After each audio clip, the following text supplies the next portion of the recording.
In life, we all encounter obstacles, and those obstacles come in all different shapes, sizes, and forms. The question is, how do we handle those obstacles?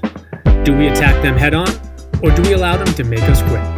Welcome to the No Quit Living podcast, where we aim to motivate and inspire listeners to never give up on themselves, their dreams, or their goals.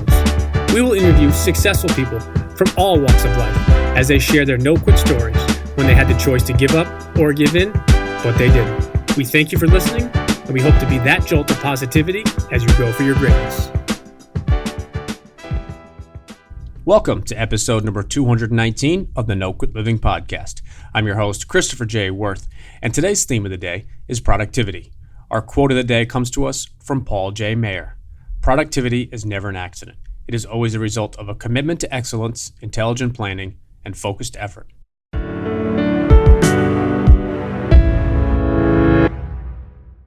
Today's episode is sponsored by the good people over at West Fair Communications, who publish the Westchester County Business Journal and the Fairfield County Business Journal. These newspapers do a wonderful job in covering all aspects of the business world within two of the most influential markets in the New York metropolitan area. You can also take advantage of their daily news feeds, which keep track on the companies and thought leaders in these important regions. For more information, take a look at www.westfaironline.com. Trust me, once you start reading, you won't quit. I'm excited to bring you today's episode with one of our favorite topics, productivity, as our theme. I had the honor of being interviewed for Demir Bentley's 3-day summit, and I'm glad that I'm able to return the favor to him. He shares his perspectives on a bunch of topics today, and I hope you enjoy the episode. Demir, I'd like to welcome you to the No Quit Living podcast. Thanks so much, Chris. So the first question I ask everybody is, are you ready to make it happen today? I am so ready. Awesome. So as you know, the number one objective of our show is to motivate our listeners to never give up. And I was curious if you have either a no-quit story or perhaps a really challenging time that tested you and you could have given up or given in, but you didn't. Well, it's interesting because, a lot of people don't know about my background. I grew up, my mom was a heroin addict for many of our years growing up, put myself through school, had a bunch of career changes. So when I thought about what is my no quit story, it was actually hard to choose one. And so what was funny is I was talking with my wife about this, and she said, "You've got to tell them the Berkeley story." And I was like, "Oh, that's funny. Why did you choose that one?" And she says, "That seems like the time when you actually learned about not quitting. Like that was the one that sort of gave birth to all the other ones." And I'd love to tell you about that if you have a second. Yeah, please go ahead. Yeah, so quick background.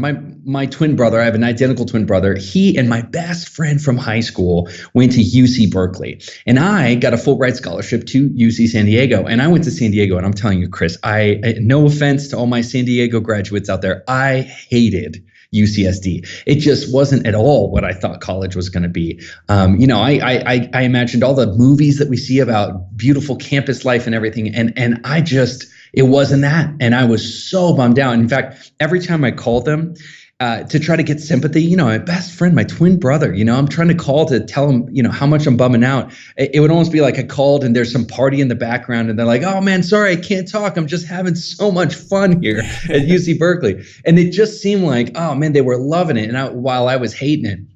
And so, I tried, I said, man, I should just transfer. I should just transfer over to Berkeley. I'm a straight A student. I got a Fulbright scholarship. And that's when I learned that the UC system has a strict policy of no transfers. They will not let you transfer. And they want to do that to discourage you from choosing the wrong school or thinking that if you get into one school, you can transfer to the other. And man, I was bumming so hard. And there was only one way that I could transfer. And that was I had to actually drop out completely of college, go back to junior college, almost lose most of my credits and start from the beginning. I was already a year into college. And I did it. I dropped out.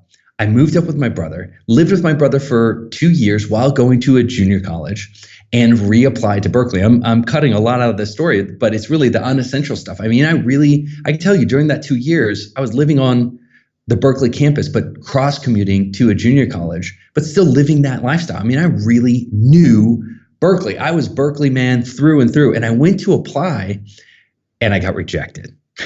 I got rejected from my number one school. And I thought, man, this has got to be a mistake because I meet all the criteria. There's a guaranteed transfer program, and I apply again, and I got rejected again. And, if people remember back, if you try to remember back to how emotional it was when you get rejected from school, it really feels you're young, you don't have a lot of experience with significant rejection. And, you've got all of your hopes up into this. And mind you, I had a girlfriend at Berkeley. I had a house that I was living in with a bunch of guys at Berkeley. My brother was in Berkeley. My best friend was in Berkeley. I was Mr. Berkeley. And I'd just gotten rejected. And it was such a huge blow to my ego. And, I felt like I was wobbling on my legs a little bit. And I finally, what's interesting, Chris, is something, I call it the screw this energy. Screw this energy is when the worst happens to you in your life. Really the absolute worst thing that you can imagine actually happens to you. Sometimes, not everybody, but with me, I don't get sad, or I'll get sad for a while, but then I just get angry. You know what I'm talking about? Where you just say, screw this. I don't care. Has that ever taken hold of you, Chris? Well, I think it happens to everybody at different points when either rejection or something else hits you that you're not kind of expecting or want to have happen. Yeah. So I was down on my rear end for a while, and then I just got this screw this energy, and I went and I actually discovered a really interesting loophole, which is at Berkeley, they have no limit to how many times you can apply and reapply and get rejected. A lot of schools do. And actually at Berkeley now, since I don't know if I was the one who made it happen or not, but now they've closed this loophole, but I could actually apply and get rejected infinite amounts of time. And I figured, I'm going to show them that they've made a mistake by reapplying so many times that they recognize how much I actually want this. And I applied, reapplied, each time sending in a new letter of recommendations from some kind of luminary person in my community or something. And I just kept reapplying. And finally, the last time, I think it was the seventh time that I went in, there were these really imposing large women who sort of guarded the gates of the application office. And one of these women looked at me and she said, "Honey, why are you doing this to yourself? What are you doing? You were absolutely just throwing yourself up against the buzzsaw." And I looked at her with the sweetest smile that I could look at, and I said, all of my credits are in place. All the grades are in place. Somebody clearly made a mistake, so I'm just helping you guys figure it out. That's what I said. I'm helping you figure it out. What a cocky little, what. So she invited me back, and as it turns out, sure enough, one of my credits, an English credit from UC San Diego, had, instead of being marked English, it was marked as political science. It was just a really small clerical error. She put a Post-it note. I'll never forget this. It was like one of those moments in life where I remember what she was wearing, the shirt she was wearing. I remember the manila envelope. She just took a Post-it note. She put it on top of the transcript, and she closed the manila envelope and put it in the sort of like, hey, for your consideration pile. That was a Tuesday, and I got accepted on a Friday.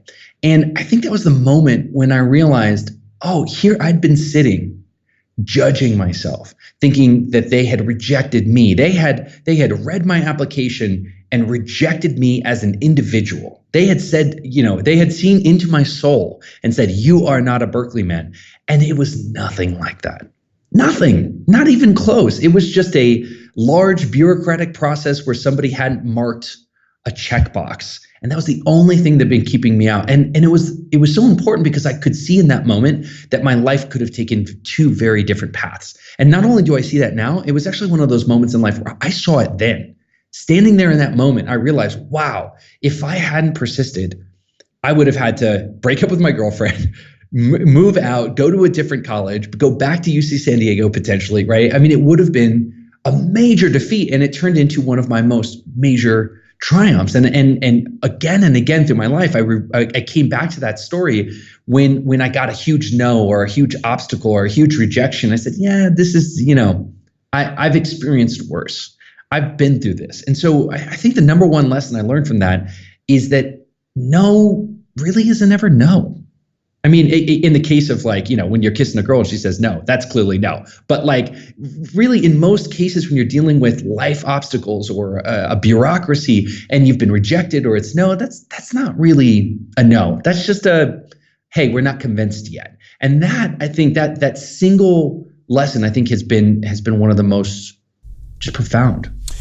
I think it's interesting that you touched on that, and the reason I say that is because we were fortunate many episodes back to have the famous movie star Rudy Rudiger from the movie Rudy on the show, and he was obviously a huge success playing football and walking on at Notre Dame. But what people don't know is what went behind the scenes, which is him getting rejected to Notre Dame so many times. And I think, like you said, it means it's not a no right now. And the question though is, does that person, you in particular, Rudy in particular, have enough to keep going? And so my follow-up question to you I have to ask is, during those first 6 times where you got rejected, what is it that kept you going? Obviously, I understand you wanted to be at that school. You were there with your brother and your friends, but it's anger, buddy. Like, no. And here's the thing. It's anger can be productive in certain instances, right? When I'm saying anger, going down and lighting fire to the offices, not that kind of anger, not a retaliatory, vengeful anger, but just sort of, what it was is I remember a couple nights after I got rejected, I was really depressed, and my friend said, hey, let's go out to a party. And I went to that party and I looked around, and this is the worst thing to say, but I'm just going to be totally honest and upfront about it. I looked around and I said, I am smarter than 3/4 of the people here. There are a ton of idiots here, and they're all at Berkeley. And it just sort of made me realize that, in my head, I had put being a Berkeley man or a Berkeley woman out on this huge pedestal. And here I am at this party with a bunch of, people who are not the best and brightest in the world. And I just got angry and I said, what do they know? I know for sure that I am smarter than half the people at this party. And yet they got rejected. And then I just got angry. And I would be lying, Chris, if I didn't say part of it was like, if they're going to reject me, I'm going to make it the hardest rejection that they've ever had. No, I think it's interesting that you touched on it that way, and not from a retaliatory place, and not, like you said, burning down a building or something. But I think what happens is you have that choice to turn it into motivation, to turn it into inspiration, and obviously you kept going. So I'm glad that you touched on it the way you did, and I appreciate you being candid about it, because I think that's one of the things that I want to portray with our show is that it's the tough times. It's when things are going great and when you win every game, it's really hard to learn. It's really hard to look back and wonder, what it was like during those tough times. So I think it's the opposite, where when you have those failures and we have those opportunities to give up, but you don't, and that's what we try to get out of our listeners. So wanted to ask you if you wouldn't mind just quickly telling our listeners a little bit about who you are and what you're doing today. Yeah. So today I am a productivity coach at a company called the Life Hack Method. We're known for doing 8-week productivity boot camps that just transform people's productivity and their performance. And we also have a membership site that does the same thing. We're really focused on, frankly, we're really focused on helping people get productive who want to create lifestyle freedom. So we're a productivity community for freedom seekers and people who want to use productivity, what I call for good, to be more present as a parent and to create a side business, to create financial security, rather than what I call, using productivity for bad reasons, which is working more or trying to, work 80, 100, 110 hours a week. So that's sort of our mission. I love it. It's the old adage of working smarter and not harder, per se. Yeah, I mean, a good way to understand who we are is we have a lifetime ban on working with tech CEOs, because I've worked with tech CEOs to get 80 hours of work done in 40 hours a week, and they will just take that extra 40 hours they've just discovered. They won't put it into community service. They won't put it into their family. They will just find 40 hours of more work, and that's not what I'm into. I'm not into helping people work more for work's sake. I'm into helping people be more effective so they can create a profound change in how their life is working. I like that, more effective. And we talk about that quite a bit, is the concept of efficiency. And it doesn't mean, you train a 80-hour week to 20 hours, but if you can take 80 down to 60 or down to 55, obviously you've created more time in a sense to do those things. So I'm really excited about talking with you today, and we'll talk about why in a couple minutes, but wanted to get your perspective on what does success look like, or what does success mean to you? That's so funny, because after if I can almost pick up the story and just say, after my Berkeley moment, I became incredibly driven. I felt like that was almost like a superpower now. I really felt unstoppable, and I was able after that to just sort of point to things and say, I'm going to do that, and then just do it, because I sort of had this internal knowledge that the only thing that you really need to do most things in life is an insane conviction and desire to do it, and just an ability to not quit, even when rejected, even when you face huge obstacles. And so, honestly, I think why I was interested in having this conversation is I was actually interested in what are those times when you don't quit, but you actually should have quit. Right? Let me give an example. So, for me, I wanted to be in finance. I thought finance was the pinnacle of success. I wanted to make a lot of money. And so, fast forward 10 years later, through a series of events, I find myself as one of the youngest senior analysts on Wall Street. I'm 28 years old. I'm a senior analyst on Wall Street. I'm going on TV all the time. I'm making $250,000 before bonus. And I'm hating my life. I mean, I'm just hating my life. So much so I'm working 80, 90 hours a week. In October 2013, I had 3 surgeries for a stress-related illness that put me out of the game. And my doctor just said, you cannot do this anymore. You've got to stop. And so it was a moment when I realized that I wasn't happy anymore. And yet I was just compulsively pursuing this idea of success. And so this sort of circles back to what you said, was what does success look like? I mean, I had a very stereotypical idea of success. I had to be successful. I had to make it in New York. If I didn't make it in New York, then I was a total loser, right? I had to buy that big house in New York. And I was pursuing that literally to the gates of death. I mean, my body and my doctor were saying, you've got to stop doing this. And so I actually had to have a moment where, even though I had the ability to keep going, that I had to stop. I had to quit, and not quit because of obstacles or because I didn't believe in myself, but quit because it was time for me to let go of that childish definition of success and explore something a little bit more well-rounded. So now that you've changed lanes into this new perspective, what does success look like to you now that you've kind of taken the different angle on it? And I think it's interesting to get your perspective on it, because I think what you talked about and what you guys do, and having been a fan of your work, and we'll touch on in a second with the whole concept of being more productive, but what does success look like, or how is it so much different now that you've kind of, I guess, switched lanes per se? Yeah, I mean, if I can be candid, I'm still exploring it, right? I think the analogy I have is that success used to be the whole picture for me, and now it's just one side of a Rubik's Cube, right? So success used to own 100% of my attention and my focus and my effort, and now I just see it as like, hey, that's one side of the cube. Another side is my health. Another side is my spiritual walk. Another side is my relationship with my family and my wife, right? And so now I see myself engaged in a little bit more day-to-day, week-to-week, year-to-year optimization of all the sides. So, for me right now, success for many years has looked like complete freedom of travel. I can work from anywhere. We've created a company in the form of Lifehack Method that feels like I'm really adding value to people's lives and helping people make their life better. We're about to have a child coming in November 1st. So we're super stoked about that. And so success looks like being able to take 2 months off for paternity leave, which is what I've lined up for myself. And even small things, I'll just throw in a couple more. People laugh, but they say, Demir, you've created this life, you own your house in paradise, and that you paid for in cash, and you travel, so people really fixate in the parts of my life that they wish they had or that seem really sexy. And I'll tell them, the coolest thing about my life is I get to take a nap with my wife at 1:00 every single day. That's the coolest definition of success. I have that kind of freedom. No, I think that's important, and I love asking that question, because the reality is there is no right answer, and the reality is what success is for you or for me could be identical or it could be completely different. But what it is it's not something that has a specific number or a specific place or a specific job, and I really appreciate you touching on that. If I had to ask you to define yourself in just one word, what would that word be? Wow, I love this question. It really challenges me. Right now, what's present to me is the word fresh. I like to keep things really fresh, really new. This is my 4th career iteration, and I'm sure it won't be my last. I just love the idea of keeping things green. I try to keep it green in my career. I try to keep it green in my marriage and in my spiritual walk. And if it's getting stale, I'm willing to change it. I'm willing to rip things out and start fresh again.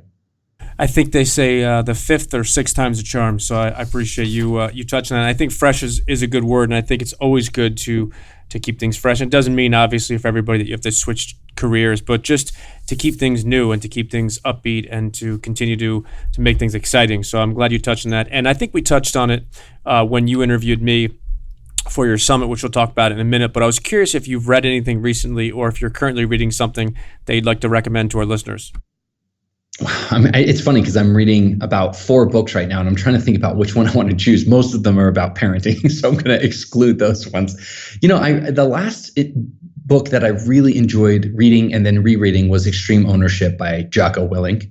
And the way that I read books, it's funny. There's a lot of ads out there on YouTube that like to, or YouTube or Facebook, that like to hook you by saying, the average CEO reads 52 books a year. How many are you reading? Have you ever seen those ads? Yeah, and I think I've read something that, the average CEO or the average C-level executive reads, upwards of 60 books a year. So I think they try to, hook you in that regard. And then, next thing you want to do is either buy an audiobook or an actual book.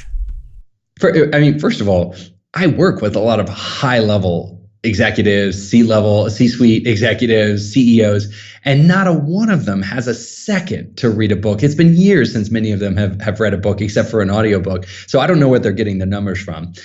Second, I actually like to sort of have my rule of 5. If I can read 5 life-changing books 3 times through, then that to me is a winning year. I'll say that one more time. If I can read 5 life-changing books, but 3 times through each, that to me is a banner year. And so when I read Extreme Ownership, I didn't just read it. I read it once for pleasure. I read it a second time with just taking notes. And then the third time, I really read it actually expounding on how I think I need to take a different action based on what this book has taught me. And so I think having done that 3 times, that was the last really moving book that I read. I'm glad you mentioned that. I had not heard of that. I know, myself included, I reread books in different times, and there's a couple that I'll reread every single year, but I've never heard of reading the same book 3 times. But I think it's interesting that you mentioned that, because what I know is that almost every single time I read something and read it again, you get something different. So I think it's interesting that you can do that 3 times in a year, but just looking back at it, I think that I would definitely take things differently as far as, hearing it a different way or all of a sudden thinking about it. So I think that's a really, really interesting perspective. And then speaking of perspective, one of the things that we often identify is the importance of a morning or a daily routine. So I was curious if you yourself have a morning routine that you swear by. For so many years, I've been known as the guy who, despite being a productivity coach, has said, you do not need a morning routine to be productive. I think there's this weird religion or cult of morning routines. Like somehow if I can get up at 4 a.m., I will be a better person, right? At the end of the day, you've got 168 hours in the week. If you can't function between 4 and 6, don't get up between 4 and 6. However, having said that, I gave up I gave up alcohol about a year ago, first as an experiment, and I just started feeling so good that I kept with it. And one of the interesting things I noted was as soon as I wasn't drinking anything, my hours started changing. Now, at the same time, I also gave up a lot of digital media, so it's possible that contributed. And I started becoming a morning person. So my current, which is different than it was last year, a year and a half ago, but my current routine in the morning is I get up around 5 o'clock and I keep 5 till 8 as sort of me and my wife's time. I was inspired by Jeff Bezos, who says he likes to sort of putter around in the morning and get a slow start in the morning. And I'm a slow starter in the morning and I enjoy it. Not a slow starter in misery, a slow starter joyfully. I like to piddle. I like to read books. I don't do anything militant or aggressive. I don't do CrossFit or heavy workouts. I just get up in the morning and spend some time reading in devotion, then reading, for pleasure, and sitting with my wife, reflecting on a book that we're reading right now. So that's my current morning routine. Well, I don't mean to be the bearer of bad news, but once you have your little one, your morning routine is going to even change more so. I know. It's going to be a massive change. Well, it's still going to be the same 5 to 8, but it's going to be maybe 5 to 8 seconds you'll actually get to yourself. Well, the one thing that's interesting is, we're life hackers extraordinaire, right? We've been planning on having kids forever. And so part of the reason that we moved here to Medellin, Colombia, and bought a house here is so that we could have help. And so we have a live-in maid and cook. We're going to have a night nurse and a day nanny. So it changes the game a bit when you can afford to have help. So I'm not saying that I will still get to have my 3-hour mornings, but we have spent a lot of time re-engineering our lives so that we can have help when the kids are young. And that's a choice that we made as we were solving the Rubik's Cube of our life. We make the sacrifice not being in the United States for the first 5 to 10 years of the kid's life so that we can have that kind of help and live a bit more sane life. Well, even though you have help, I'm still going to call you a couple of times early in the morning just to wake you up. Just so I can suffer too. All right. Definitely got to suffer a little bit. No, and I think it's important that you mentioned it's creating the lifestyle you want, and I love that you touched upon where you moved to, because that's another interesting part of the perspective of our podcast is it's not one size fits all. It's not everything is black or white. You have to do it this way or that way. There's grays, there's different colors of yellow. There's all different medium and middle points. And I'm glad you touched on what you did about it, because it's unique and it's specific to you. And one of the things we love to do with the show is have people think about things and have people consider things. Ultimately, you might make the same decision when in regards to your morning routine or how you read books, but the objective is to make our listeners think. So I'm glad you were able to be open about that. And then speaking about the Life Hack Summit, wanted to just ask if you wouldn't mind sharing, as I know you have some exciting news starting July 15th with the 3-day virtual summit. Yeah, so our mission, as I said before, is to help people solve the Rubik's Cube of their life through productivity, but also through lifestyle design, through all the choices they have and all the tools they have at their disposal. And so obviously we're not the only people who believe in this. We try to bring together, almost as a part of our public mission, we try to bring together the biggest thought leaders in this space who are advocating lifestyle design, new ways of thinking, new tools, and we all bring our collective voices together into what we call the Life Hack Summit. The theme this year of the Life Hack Summit is, how do I design a life that works on every level? Meaning, how do I design a life that works at work, at home, physically, my body, my spiritual walk, right? Whatever is important to you, how do I actually solve that Rubik's Cube on every level? And so instead of just us speaking to that, we've got you and a lot of other guests sort of tackling really important dimensions of this topic. And so that's going live on July 15th. No, it's awesome, and we'll put the link in the show notes. And I think it's exciting, and I'm beyond privileged to be a part of it. And I think we spoke for about an hour or so when you interviewed me, and I knew then that I had to get you onto my show, because I think we were aligned with a lot of the thoughts and concepts and how we do it. And I appreciate you coming back on here. So I want to switch lanes for a minute and go back and assume the 20-year-old version of yourself would have listened. What's the one piece of advice you would have liked to have given the 20-year-old Demir? Man, I guess it's a reflection of how well I've lived my life so far. I'll say so far that I don't think I'd say anything, because I feel like saying something would imply that I wish there was something that I could change or have done better. And I actually would be careful. I feel like if I saw my 20-year-old self walking down the street, I'd probably cross the street and hide. I just wouldn't want to change anything. I really wouldn't want to change a thing. No, I think that's good advice, and I think the question always is, obviously, if you could go back and say something different, would you change, or would your life be different now? So I really appreciate your candor on that. And then, if I had the opportunity to give you a chance to have dinner with anybody, dead or alive, who would you pick and why? Oh man, that's such a great question. I feel like, okay, now let me think. One of the things that's interesting, this makes me think about it, is I've never really been that much into hero worship, right? I've always, I know this is a bit of a digression, but follow me here. I'm really not into sports. And people say, well, why aren't you into sports? And I say, I'm not into following the career of other men. I'm sort of following my own career. But I think if there was one person, it would have been Napoleon Hill. I love the book Think and Grow Rich by Napoleon Hill. And it was one of those early, not just early, but like one of the earliest personal development books. And it really almost spawned the whole personal development world. And I don't know, just you read it today and it still feels just as fresh and just as real as it was written ages ago. I guess I just really like to scratch that guy's brain and figure out, how they were operating and what they were thinking to come up with those ideas what appeared to be a bit out of a vacuum. No, that would not be. That's not an outlandish answer to that question, and the reason being is when I asked the question about favorite books, Napoleon Hill's Think and Grow Rich has been one of the top 3 most recommended books, just not only on my show, but I know so many people read it and reread it.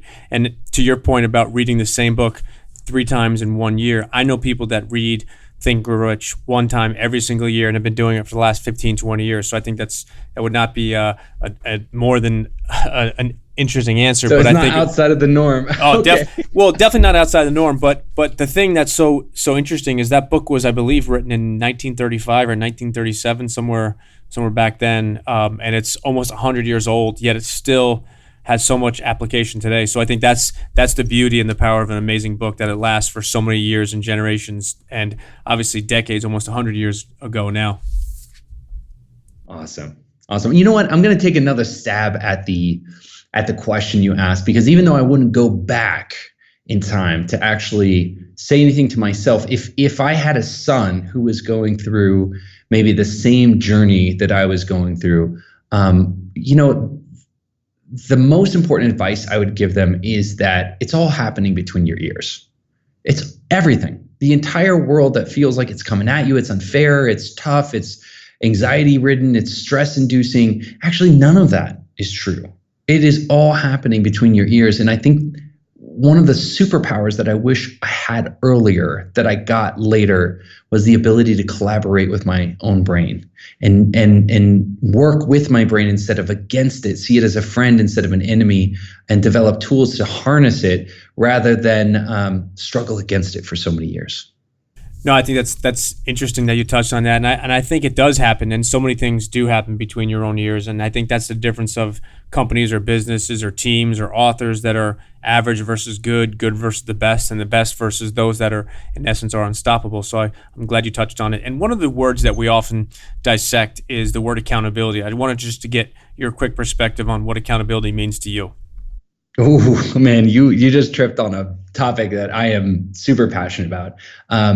I'm not going to get into it unless you want to get into it. But one of the things that I was mystified for years about is, why does some accountability work so well and some accountability doesn't work at all? So I did a multi-year sort of active research project with my clients to try to analyze the attributes of accountability that worked versus accountability that didn't. And the short version is, it's layered accountability, meaning when you look at environments that truly, like your water polo team in college, like the US military, when you look at really high levels of accountability success, typically it's not just one layer of accountability, it's actually multiple layers of accountability. And I'll throw them out real quick. Happy to dive if you want, but if not, at least people can have them. The top layer is having a coach or a platoon leader or some kind of bar raiser, could be a pastor, right? Somebody in your life who is not seeing you as you are today, but actually sees you at the highest possible level you could be. The second layer is a team,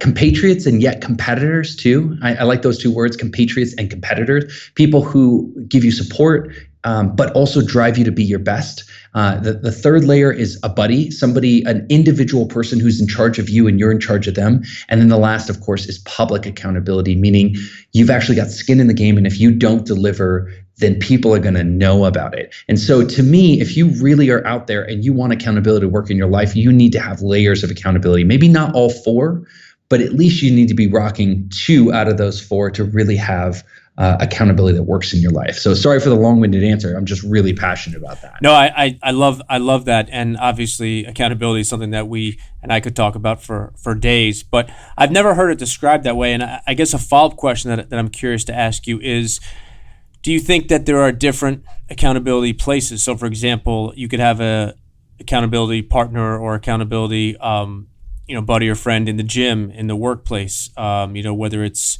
something personal. I just was curious if that can be a different angle as well with that. I tend to think that we throw accountability around a little bit too lightly, as if it's salt that you could just put on your food, right? Let's just sprinkle some accountability on this. And if you really look, like I have, into accountability environments that truly function at a high level, you recognize that actually somebody worked really hard to get it functioning that way.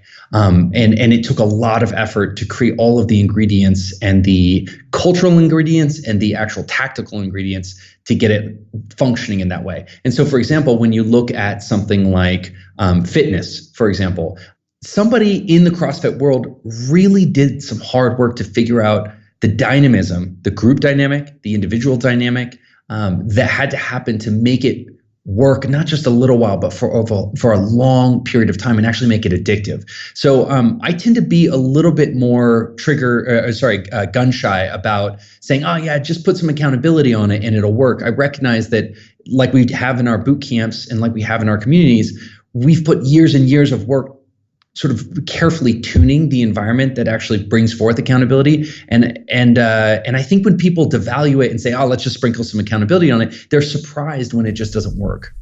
You know, I've never heard it said that way, and I liked how you had that salt reference, because you can't just sprinkle accountability. It's something that you have to do and you continue to do, and why we're so interested in the topic and the subject is because it's something that we all can get better at, something we all can add to our life. But it's not just like salt where you all of a sudden just shake it on. You need to commit to it. So wanted to ask you, what's the best way for our listeners to connect or follow you or find out more about the summit or just you in general?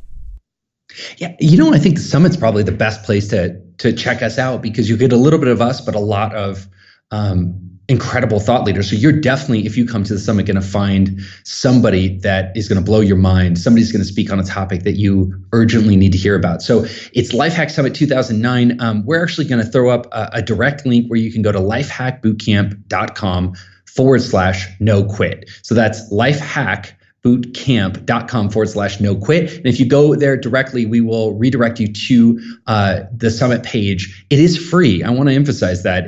There's for 3 days while it's live on the 15th, the 16th, and the 17th. It is 100% free. And we have summit guides that help direct you to the speakers that you really need to be listening to.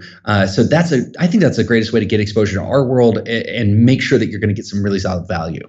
And let me just echo what Demir just said, is it's 3 days and it's free. So all it costs you is to sign up. So we'll also put that in the show notes, but it's lifehackbootcamp.com/no quit. Last question for you is wanted to see if you have some parting words you'd like to leave with our listeners. Yeah, I like to say this a lot to my clients. If conventional wisdom was so darn good, everybody would be deliriously happy. Say that one more time. Yeah, if conventional wisdom was so darn good, then everybody would be deliriously happy because everybody's following conventional wisdom. So our marriage is working, our business is thriving, are people's careers flourishing? In large part, no. When you look around, you look at people, are they deliriously happy? No. Are they fulfilled? No. Are they deeply spiritually inclined and pushing themselves to the highest level? No, no, and no. So conventional wisdom is something I've just completely rejected. When you look at the logical end of conventional wisdom, you just have to look at people around you and say, do I want what they have? And if not, then you can throw out their rule book and you can start commencing to build your own lifestyle, whatever that looks like for you. And yours might look completely different from me. I'm just out here banging the pots and screaming from the top of the buildings like, hey, throw the rule book out. Do something different. Even if it's a complete failure, I'd rather fail gloriously in the pursuit of a life that works just for me than to succeed according to the rules of conventional wisdom. I've never heard it referenced that way, but it's a great question, is to look around and ask yourself, do I want what they have? And I think that's clearly a yes or no question, and it deals a lot with how you spend your time, where you spend your time, and ultimately with who you spend your time. So listen, Demir, I truly wanted to say thank you for spending your time with us today, and I'll put in the show notes. But again, you guys, it's a 3-day summit. It's online and it's completely free. So we'll put the link in the show notes, and I just wanted to again say thank you, and I look forward to definitely talk with you again soon. Now, this has been awesome, Chris. Thanks for the chance to talk to you.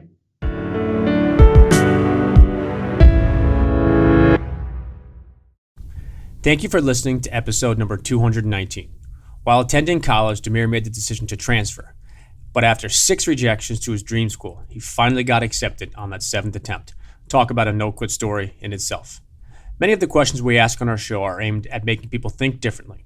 Ultimately, you may or may not change your mind or opinion, but we hope that our guests challenge the way that you do think.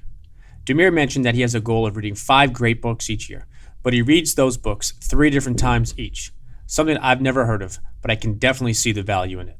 In his parting words, Demir challenged the idea of conventional wisdom, as well as looking at others and asking yourself a very simple question: do I want what they have? With that in mind, I will close today's episode with an open-ended question for you. As you look at your life, your career, and your relationships today, are they what you want? Think about your answer, and as you go for your greatness today, if you are not content, decide to take action and make that positive change for you. And lastly, to our listeners, thank you. We truly appreciate your time, and we hope our episodes inspire you to keep on attacking life and never giving up. To quote Dr. Norman Vincent Peale, it's always too early to quit.